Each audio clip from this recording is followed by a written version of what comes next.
Let's talk about habits now. Habits बनती कैसे हैं, हम उनको कैसे अपनी ज़िंदगी के अंदर लाते हैं और वो कैसे आती हैं।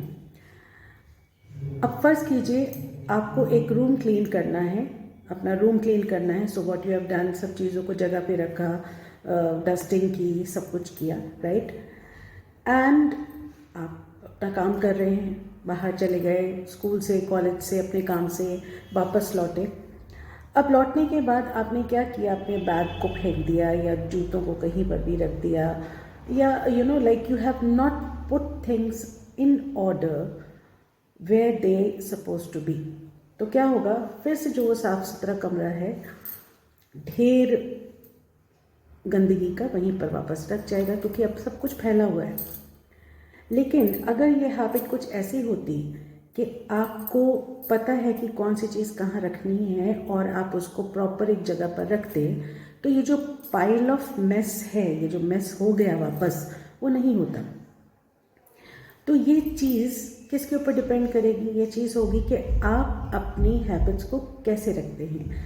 You keep your bag the where it should be. Shoe rack के ऊपर शू रखा, या फिर बुक्स को जगह पर रखा, या फिर कपड़ों को अलमीरा में प्रॉपर रखा। तो ये अगर आप हैबिट ही बना लेंगे तो रूम कभी भी मेसी नहीं होगा। Now what I want to say is कि ये हैबिट इसी में नहीं, this was a set of example that I have given you, लेकिन यही हैबिट्स जो हैं वो हमारी ज़िंदगी में भी बहुत ज़्यादा अफेक्ट करती हैं। हम जिस तरह की हैबिट्स को कल्टीवेट करते हैं वही हमारे लिए बहुत ज़्यादा इम्पॉर्टेंट हो जाती हैं। फिर हमारे ब्रेन के दो पार्ट्स होते हैं मेजरली, एक एक्टिव माइंड और एक सबकॉन्शियस माइंड। एक्टिव माइंड जो है वो थॉट्स को बटोरता है, सोच को बटोरता है, बहुत ज़्यादा वो अपने अंदर स्टोर नहीं कर पाता। से मैक्सिमम 7 से 14, 15, 14, 15 thoughts only it can acquire. Okay, तो जो उसके काम का होता है वो अपने पास रखता है और बाकी डिस्कार्ड कर देता है। और उसमें से जो लिया, उसके अंदर से भी जो उसे बहुत इम्पोर्टेंट लगता है वो उसको सबकॉन्शियस में ट्रांसफ़र कर देता है और आगे सोचने लगता है, राइट। सबकॉन्शियस के पास बहुत सारा स्पेस है और वो बहुत सारी इंफॉर्मेशन को स्टोर करके रख सकता है।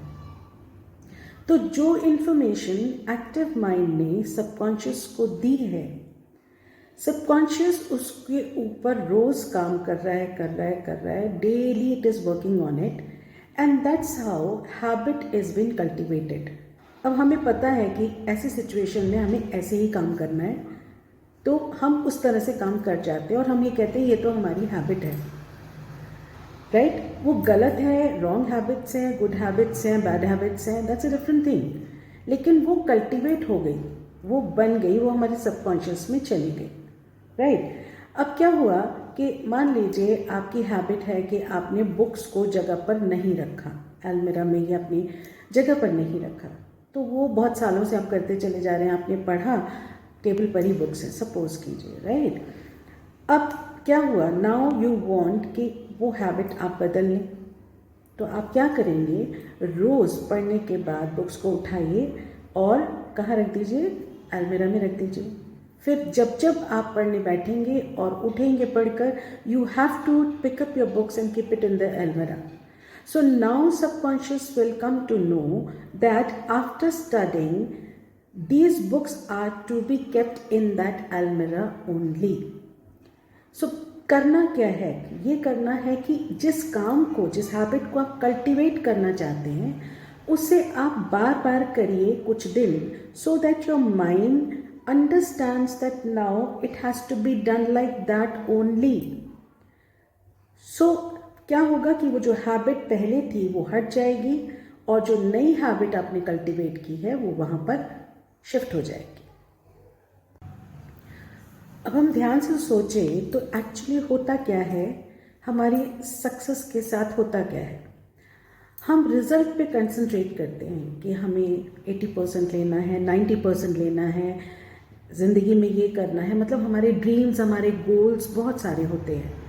राइट, हम अच्छे स्कूल्स में जाते हैं, अच्छी ड्रेस, अच्छे माहौल में भी रहते हैं, या फिर we go to the best of the teachers और coaching centres and what not, सब कुछ करते हैं, अच्छी जॉब, अच्छी सर्विस, सब कुछ चाहते हैं, राइट।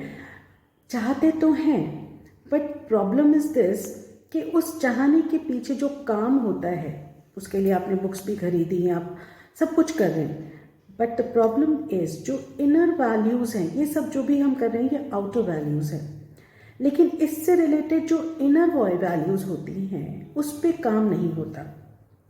अब इनर वैल्यूज़ का क्या मतलब होता है?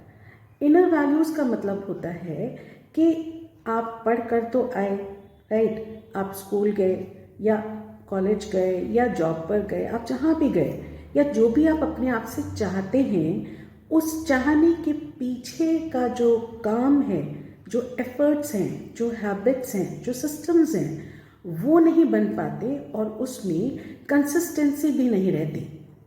कंसिस्टेंसी का मतलब होता है लगातार उसके ऊपर काम करते रहना, चाहे आप थोड़े वक्त के लिए कीजिए, पर रोज रोज रोज जब हम उसके ऊपर काम करते हैं तो what happens is our mind understands this, that this is what it has to do to acquire that goal या success, राइट। हम सब क्या करते हैं, एग्जाम्स के दिन में या उससे थोड़ा पहले पढ़ना शुरू करते हैं, लेकिन अगर ऐसी ही कंसिस्टेंसी थोड़ी थोड़ी थोड़ी पूरे साल बनी रहती है तो माइंड जो है उसको माइंड नहीं करता। Okay, it takes it very very easily and it retains also, because वो थोड़ा होता है और थोड़ा थोड़ा सबकॉन्शियस में जब जाता है तो it tries to store also and value also. लेकिन वही चीज़ जब जल्दी जल्दी होती है तो क्या होता है, उसकी प्रॉपर परत भी नहीं पड़ पाती, हम एक के बाद एक पढ़ते उसके ऊपर